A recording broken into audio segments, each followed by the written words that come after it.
This clip is brought to you by SaveWithConrad.com.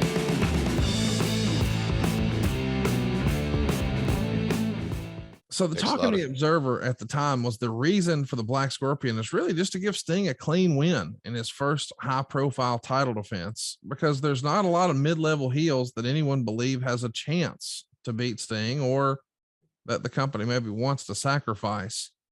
And Jim, you've talked a lot about on this show about what you look for, from a talent relations standpoint, that you got to have the right players, and that they got to be game day ready, and that they got to be team players, and they got to be reliable.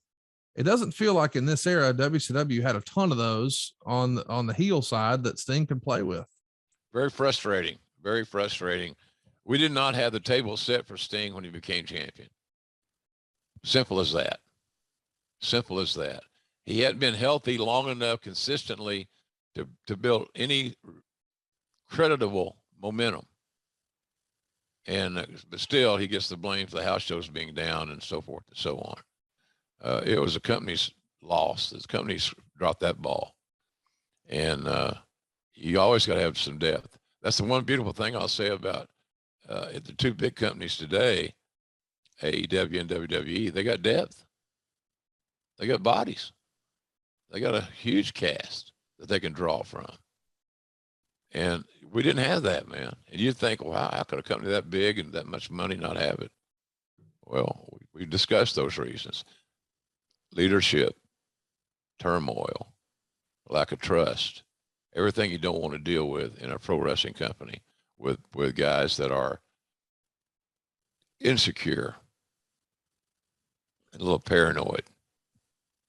Well, the Black Scorpion is going to challenge Sting for a match here at Clash of the Champions, but he needs to be in a cage match to protect him, to allow him to do all of his magic. And of course, it's announced that Dick the Bruiser will be the special guest referee. Mistake. And, of course. And then Clash of the Champions 13 comes around. We covered it in the archives, but as a reminder, little tease of why you should go listen to this.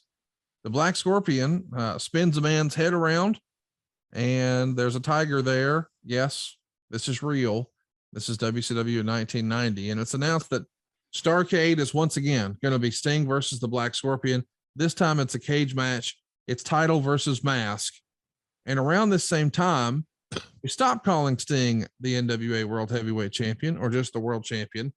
And now we call him the WCW World Champion, or the World Championship Wrestling World Champion. And I guess it's kind of weird in hindsight that Sting is the last NWA champion recognized by the NWA and WCW instead of Ric Flair. But I didn't know that. The run up to Starrcade, we've got Sting cutting promos on Sid again. So it feels like, all right, we're going to get this Scorpion business behind us, and then we're going right back to Sid. But when are you told that it's going to be Flair as the Black Scorpion at Starrcade? In St. Louis in the locker room. Wow. Yeah, it was. I remember that card because it's in St. Louis, right? It is. Yeah, that's right. In one of my favorite cities, St. Louis, as far as just wrestling history and respect for Sam Muchnick and what he had meant to the business was significant in my world, because I'd heard about Sam Muchnick every day of my career from day one, getting into it for years and years. And he was a power broker. I've heard him and Cowboy talk. Bill was not going to join the NWA because he didn't want to pay the dues. And he also said the legal entanglements were potential, that if he didn't get some dates on the champion, Cowboy, even though he wasn't a member of the NWA, there was some sort of collusion to prohibit business or something like that. It made sense, and it made sense enough to Mr. Muchnick that he went along with it, because we got dates on Flair in Mid-South all the time. Rick liked coming there, and Cowboy always had opponents ready for him that could go. So and Rick liked traveling out there. He had a good time. So, and I was his babysitter, which almost ruined that second marriage. It didn't do it any favors, I'll say that, because I couldn't tell time. So I got home a little late, 10 times. I don't know, often, but it was fun. But I was having more fun then, I promise you, than all this Sting's portion of Sting's career was no fun to work there. Hey folks, it's time to take your podcast game to the next level. And you certainly want to get your almighty push. My God, we have to have a push, right? We'll get that over to adfreeshows.com. Now, I'm telling you, if you're a fan of Grilling JR, adfreeshows.com has the entire episode library, and it's got no ads, 0 ads, zilch, none.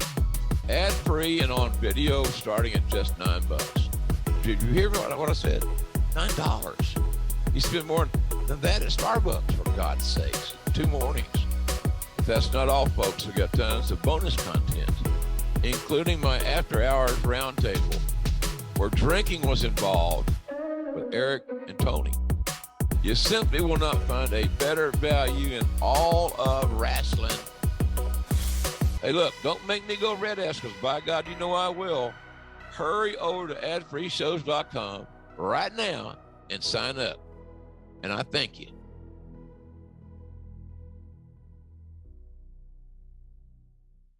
Very frustrating.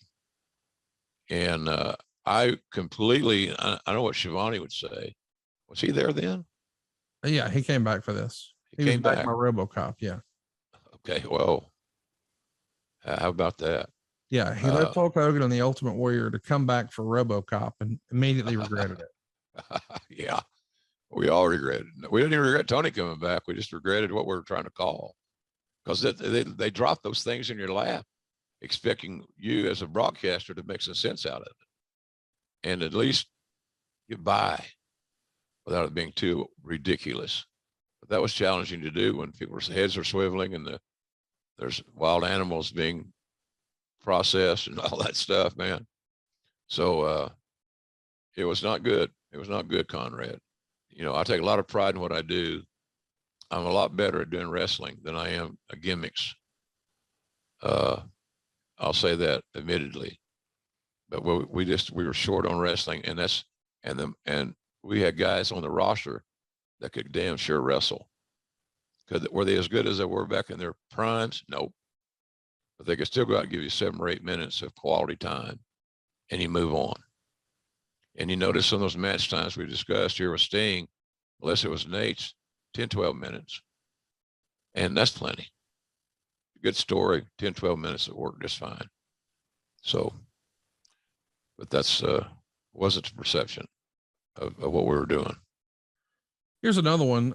This one is from Kurt. Could the Black Scorpion have worked in general if it wasn't Sting's first feud as champion? And if it was actually done successfully, who could they have unmasked to make it a success? Well, that's a tough question. You know, they weren't going to go out and spend big money on somebody. Didn't seem like they didn't.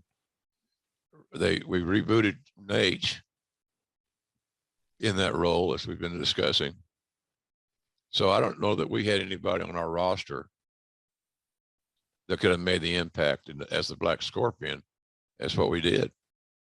We didn't have the bodies on the roster. And again, they were leery of going out and investing more money. They'd invested money in a lot of talents that were making like $150 or $200 in Dog and Paul Orndorff, but their time was over. And they were very fortunate to get that number, because not many people would have paid them that. Just, you know, we were at the bottom of our options. Do you think it could have worked if it was, I know this sounds crazy, but when I talked to Jim Hurd for adfreeshows.com, he admitted that he had been trying to negotiate with Randy Savage.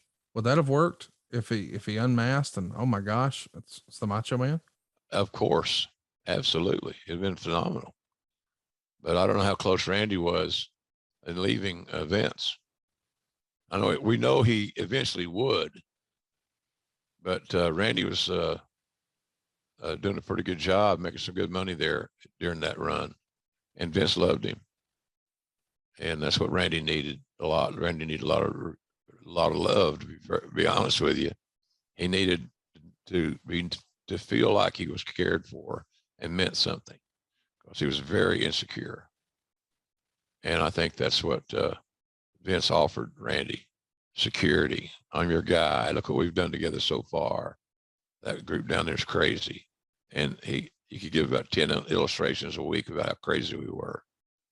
So, but Randy would have been a home run without a doubt. Interesting question here from Joe. Joe wants to know, do you think Sting was the John Cena of his time? Oh, good question, Joe. Might have been a little bit. Might have been a little bit. Remember, he was force fed. Anytime you find yourself in a position as a creator and you're force feeding something down another's throat, you have to be very, very careful, because if you do it too hard and it's the baby face you're working with, people start spitting him back at you. So I could see that analogy being made and being pretty damn on target. Way to go, Joe. Hey, it's Conrad Thompson. Thanks for checking out the podcast here on YouTube.